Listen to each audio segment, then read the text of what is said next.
आज हम बात करेंगे भक्ति का।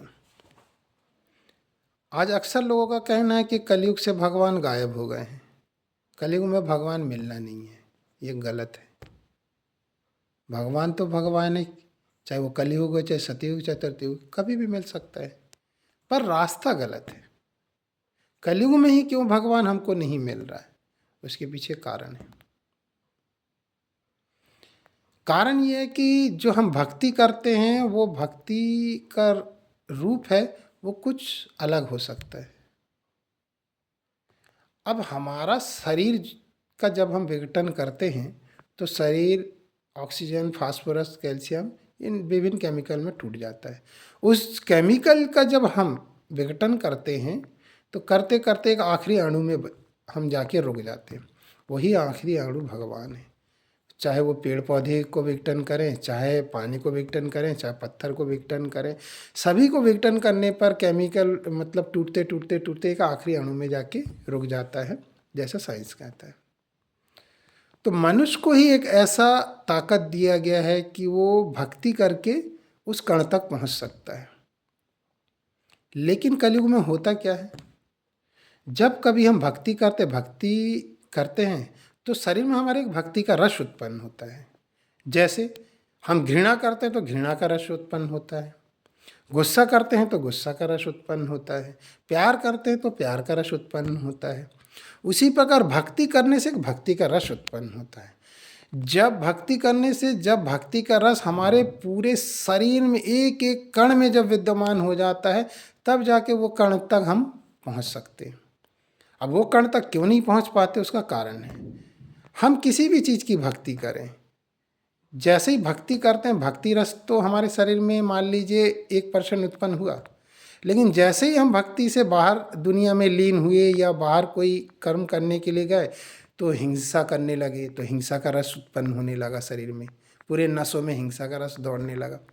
गुस्सा किए तो पूरे नसों में गुस्सा का रस दौड़ने लगा। तो जिसके कारण से जो भक्ति का रस फिर वो डाइवर्ट हो गया, गायब हो गया, जिसके कारण से वो कण तक पहुंच नहीं पाती। तो अगर भगवान तक पहुंचना है, उस कण तक पहुंचना है, तो हमको ऐसी भक्ति करना पड़ेगा, ऐसी भक्ति करना पड़ेगा कि जब भी भक्ति करें तो रस उत्पन्न हो, और वो रस ऐसे उत्पन्न हो पूरे शरीर के एक एक नसों में, एक एक कण तक वो भक्ति का रस पहुंच जाए।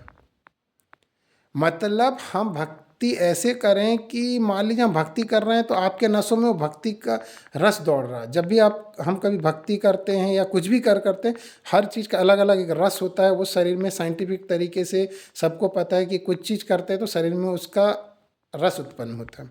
तो भक्ति करने के लिए वो रस उत्पन्न होगा। तो ऐसी भक्ति करें कि पूरे शरीर में कि आपका भक्ति का रस दौड़ता ही रहे। आप अगर कभी बाहर निकलें तो कोई चीज़ देखें तो अगर घृणा उत्पन्न हो रही तो भक्ति का रस इतना हावी हो कि वो घृणा का रस आपके नसों में उत्पन्न हो ही नहीं पाए, आपके शरीर में उत्पन्न ही नहीं हो पाए। इतनी भक्ति करें, इतना आपका भक्ति रस हावी हो जाए शरीर में, इतना ज़्यादा, जब भक्ति रस आपका 100% हो जाएगा पूरे रसों में, इतनी भक्ति करें, इतनी भक्ति करें जिससे पूरे शरीर में, पूरे नसों में 100% वो रस उत्पन्न हो जाएगा। तो आप बाहर जाएंगे तो गुस्सा भी आएगा, तो गुस्से का रस अगर आपके नसों में आ भी रहा, शरीर में आ भी रहा है, तो भक्ति का जो रस उत्पन्न हो रहा है वो उसमें हावी हो जाएगा, उसको मिटा देगा। घृणा कर रहे हैं तो घृणा भक्ति इतना करें, इतना शरीर में आपका अगर 100% रस हो गया भक्ति रस, तो घृणा आएगा, घृणा का रस उत्पन्न भी अगर होगा तो भक्ति का रस घृणा के रस को दबा देगा। इस टाइप से जब आपके शरीर में जब भक्ति के पूरी रस उत्पन्न हो जाएगा, तब वो रस धीरे धीरे जाके वो कण तक पहुंच जाएगा। और जब आपका शरीर में भक्ति रस 100% हो जाएगा, तब आप वो आखिरी कण जिसको भगवान बोला जाता है, जिसको ईश्वर बोला जाता है, जिसके आगे आज तक साइंस नहीं जा पाया, उस कण तक आप पहुंच जाएंगे। हमारे कलयुग में भगवान ना पाने का मेरे को लगता है यही कारण है, क्योंकि हम इतनी तामसिक पद्धति, इतनी लोभ पद्धति से हम उत्पन्न हो गए हैं, जिसके कारण से हमारे शरीर में भक्ति करने से वो जो रस है वो उत्पन्न ही नहीं हो पाता। बाहर निकलते हैं, तरह तरह की चीज़ें देखते हैं तो लोभ आता है, तो लोभ आता है तो लोभ का रस उत्पन्न होता है। पैसे देखते हैं तो पैसे, इतनी पैसे की चाहत हो जाती, पैसे कमाते कमाते खूब पैसे की चाहत हो गई तो पैसों का रस उत्पन्न हो गया। दोस्त, जब शरीर में आपका पैसा कमाने का रस, लोभ, खाने पीने से उत्पन्न लोभ का रस, गुस्सा का रस, घृणा का रस अगर आपके पूरे नसों में दौड़ रहा होगा तो भक्ति का रस दौड़ ही नहीं पाता। भक्ति करने के लिए लोभ का रस, गुस्से का रस, घृणा का रस, पैसों का रस जो पूरे शरीर में उत्पन्न होता है, वो जैसे ही खत्म हो जाएगा तो आप भक्ति में लीन हो जाएंगे।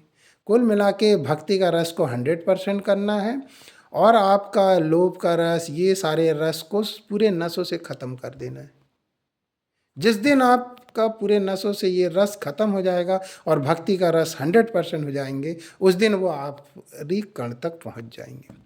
सिर्फ आपको ये ध्यान रखना है, कलयुग में ये चीज़ सब हावी, ये सारे रस हावी होने से हम उस तक नहीं पहुंच पा रहे हैं। हमारे शरीर में भक्ति तो खूब कर रहे हैं, लेकिन जैसे ही हम भक्ति से बाहर निकल रहे हैं तो वो सारे रस हमारे ऊपर हावी हो जाते हैं। पैसे कमाने की चिंता हो जाती है, जैसी चिंता होती तो वो रस उत्पन्न हुई, घृणा उत्पन्न हो जाता है, द्वेष उत्पन्न हो जाता है, उसका रस मेरे पूरे शरीर में हावी हो जाता है, पूरे नसों में हावी हो जाता है। इसलिए भक्ति का रस उत्पन्न, भक्ति का रस को 100% कीजिए। जैसे ही 100% करेंगे तो आप उस आखिरी कण तक पहुंच जाएंगे, वही भगवान की प्राप्ति होगी। धन्यवाद।